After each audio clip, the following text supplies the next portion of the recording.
All right, Dr. Huebner, I'm here with Ty, and Ty is here for a hair transplant. We're going for a Hue Plus today. So Ty, tell me, how old are you now? I'm 23. 23. And what age did you start noticing hair loss? I started noticing hair loss around 8th grade. So what age is that? Wow, really 8th grade, yeah, man. So something happened early. family, and I started stressing. Okay. So I was stressing a lot, and it got light. And it got lighter and lighter. So okay. I kind of think I would have went bald no matter what. Right. My grandfather was bald and stuff, just not that early. That early. So the stress sort of accelerated a little bit. Okay, cool. And tell us how you found us. I mean, tell us about your research. I know you've been thinking about this for a long time, right? So I did some research. I went to Bosley. Yep. Didn't really like that. Yep. I heard of Dr. Deep, but his price is kind of high. Yep. Then I was actually getting dressed for work last summer. And I saw Dr. Huebner on Dr. Oz. So then I contacted you guys when I got back home. Cool. And Ty, thanks so much for doing a video and paying it forward today. We're going to really just, right now we're going to draw your hairline out. We're going to talk about what you want to get. We did talk a little bit about preventative medications like finasteride, Rogaine, and so he's going to actually start doing a little bit of finasteride. Hopefully, he's done it before, but he sort of stopped for a while. But anyway, man, are you nervous? You excited? A little bit of both? A little bit of both. Okay, cool, man. Everyone comes in saying I'm super nervous, and everyone leaves saying that was easy. So thanks again, man. We'll be checking in throughout the day, and looking forward to seeing your final result. No problem. Cool.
Okay, Dr. Huebner, I'm here with Ty, and Ty has just completed his Hue Plus. So we've got him just shy of 9,000 hairs, and couldn't be more excited for him. You can see what we did here. So basically, you can see that new hairline all the way across. He's got that edges, which he'll be able to use, and then basically his whole profile is different. And then focusing on the back, we really focused on that central area in the center where he had zero hair. He still has quite a lot of hair towards his posterior crown.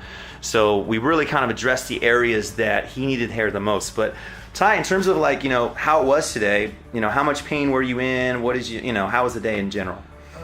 Today was really easy. I just sat back, watched Netflix all day.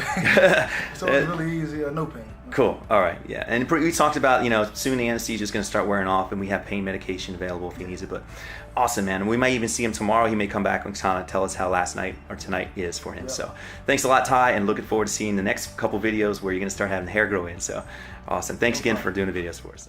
Call us now, 844-327-4247, and ask about our Hue and Hue Plus procedures, which move more hair than ever before. Hope to hear from you soon.